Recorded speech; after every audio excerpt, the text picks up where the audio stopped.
yeah, and I specifically am really enjoying talking a lot about technology and the media because I have been on both sides of the media several times now. I mean, I've started my show on a public access station. Mm-hmm. It's completely do-it-yourself TV, and then worked my way up to getting picked up by a big network and doing shows with big studios and movie studios and things like this. And then getting back to doing it on an independent level again. Sort of seen both sides of the coin, and you can see that there's definitely a lot of restrictions and Mm-hmm. things like this with the media, and a lot of manipulation of the public. Mm-hmm. When you make television, it's very you're manipulating essentially the public into believing what they see, and you're publicizing things and stuff. And so I've sometimes say I never really watch television anymore since I've worked in television. Mm-hmm. Now that I've seen how the sausage gets made, it takes a lot of the mystery out of it, and but it also gives you perspective on things that makes it easier to joke around about them. Right. I totally get that. I mean, I honestly, I don't watch television anymore either because it drives me nuts because I know how everything happens. Yeah, it's like, when I watch how everybody's watching Keeping Up with the Kardashians, and I sit here and sort of think about, that show and what exactly it is, or American Idol and how everybody loves these musicians now that come out of that, and I look at it and go, well, wait a minute, like, this was just sort of taken and packaged and put together as a product, and right. I grew up listening to music, because of the artistic, vision of these artists, and, right. The sort of, the fairy tale of how they became, thrust on the public, and, I saw groups that I grew up listening to, like Kraftwerk and Public Enemy, and think, wow, look at how these people, made something out of nothing and created this whole new kind of music, and mm-hmm. eventually got, brought into our lives, and how amazing is that they didn't go win some contest, Right. And so that kind of stuff really changes the way I look at TV now, and, and the media in general, and I like to point that out to my audience and make fun of it. You named two of my biggest influences just there. American Idol and Keeping Up with the Kardashians? No, Public Enemy and know. Kraftwerk. Yeah, no, my wife watches Keeping Up with the Kardashians and all that stuff, and I go downstairs in my studio and work on music when she's doing that. So. Oh yeah, me too. I have a music studio, and I still make music. I grew up making electronic music very early on, and that's what I do too. Yeah, I was listening to Kraftwerk and lots of early hip hop, and so but that's what's really cool about the technology today is, you can do all these things so much easier now and with so much more effectiveness. And that's kind of what's going on with music, with video mm-hmm. technology. It's really cool and fun. So yeah exactly. Kraftwerk, Public Enemy. The world is changing. The models are changing. We have corporate conglomerates buying up television stations, and pretty soon it's going to be 3 corporations that run everything in the United States, and it's going to be up to us to keep the art going. Yeah, absolutely. That's the way I feel about it. That's why I'm so passionate about what I'm doing on TomGreen.com.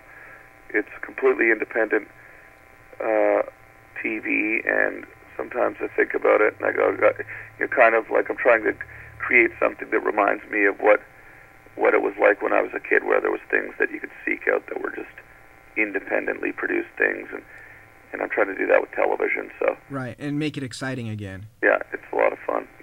Dangerous and anything can happen. TV, Mm-hmm. What influences you, Tom? To who started the influence for you? Who you say that you were always the class clown and stuff like that, but who did you want to model yourself after when you were growing up? Probably David Letterman and Tony Hawk. Yeah. I was really a huge fan of David Letterman. I was a huge fan of Monty Python. Yeah. SCTV, Saturday Night Live. Mm-hmm. Comedians like Eddie Murphy and mm-hmm. Steve Martin. And yeah, so I was big fans of all sorts of stuff. Yeah. Yeah. Do you have any regrets about what you've done, or are you happy because it's made you who you are today? Well, I mean, I've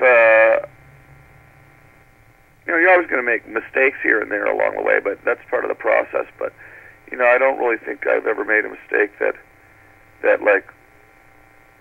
I regret. No, I mean, I definitely think that the exciting thing about life is every decision you make leads you on your path. And if I hadn't made, for instance, my show as crazy as I made it, it probably wouldn't have been a hit show. Mm-hmm.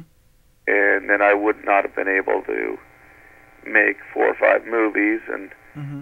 If I hadn't made them as crazy as I'd made them, then they probably wouldn't have this underground cult following that they have. Yeah. Instead, I probably have made like a lot more movies and not be doing a web television show right now. Right. And, because I'm doing this web television show and now building a web television network, which I believe has, the potential to be something bigger than anything I've ever done in my career and what I'm working towards doing.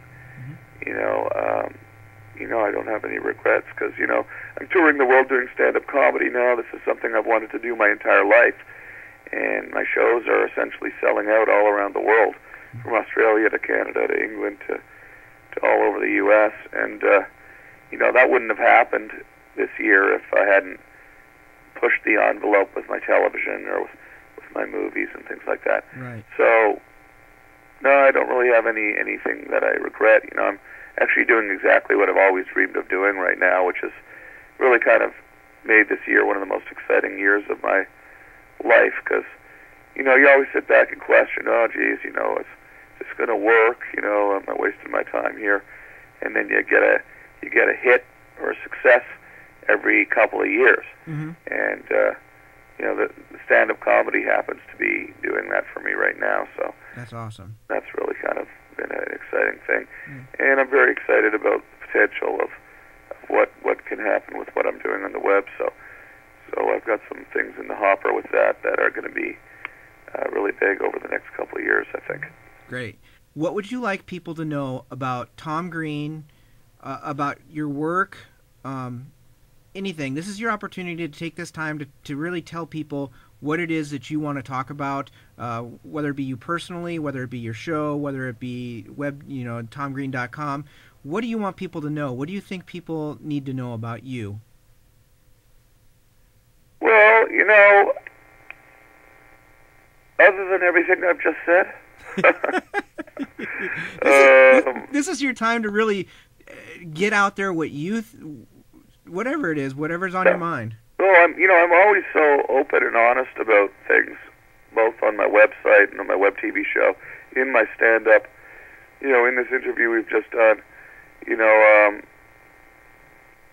The only thing I really could say further, other than talk about more stuff, is that I really, really would like to encourage people that don't know what I'm doing on the website on TomGreen.com to go in there, explore it, look around, watch, a few hours of video, and see what I'm doing, because it's such a non-traditional form of media that I'm making, mm-hmm. that I think sometimes people don't understand how to crack into it and actually start watching it. But once they do, you'll see that it's a very unique and exciting viewing experience, and it's going to take you to a place that you've never really been on TV before.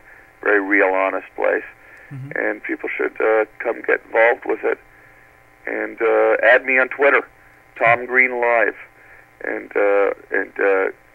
you'll find that you'll get sucked into a very unique, crazy little world on the web that's a lot different than anything else there. And that's what I strive to do, and what I've always strived to do, with my comedy and with my television shows and my movies, is to smash the conventions of traditional media and take on the status quo, and that's what I'm doing. That's what I've always liked doing. And if people didn't necessarily understand that when they saw like a crazy movie or a crazy skit on the internet or on TV, you know, that's it right there on the record. You know, if you think I'm crazy, well, yeah, I sort of am, but I'm doing it all on purpose, you know. Yeah. Excellent, excellent. And I lied. I do have one more question. My wife wants to know what a rat tastes like. Oh, you know, well, it was actually a mouse. I tried explaining that I to wouldn't her. put a rat in my mouth. I'm not crazy. Road Trip was one of the first movies we saw when we were dating, and she had a sunburn and couldn't stay awake. We were at the drive-in, actually, and I watched the whole thing and laughed the whole time, and she cried because she was so sunburnt. She was miserable, and I wouldn't leave because I loved the movie so much. Yeah, my movies have had that effect on people, yeah. Well, she ended up marrying me, so... Physical reactions, yeah. All right, sir. Thank you for taking the time to talk to me today. I look forward to seeing you at Joker's on the 9th. You'll be at Penguins on the 10th, and I can't remember when you're going to be at the Diamond Joe. Yeah, it's basically 4 days in a row. If you go on TomGreen.com and look at the tour dates on where you click on the tour calendar under the page, or just click TomGreen.com/tour, it'll give you all the dates. Okay, great. And I'll start following you on Twitter today. Yeah, and tell your readers that if they add me on Twitter now, when we come to Iowa, we're going to do some funny little stunty kind of stuff where we encourage people to follow us from each show to each show. Okay. And follow us on Twitter. We're going to create a little chain of events, you know.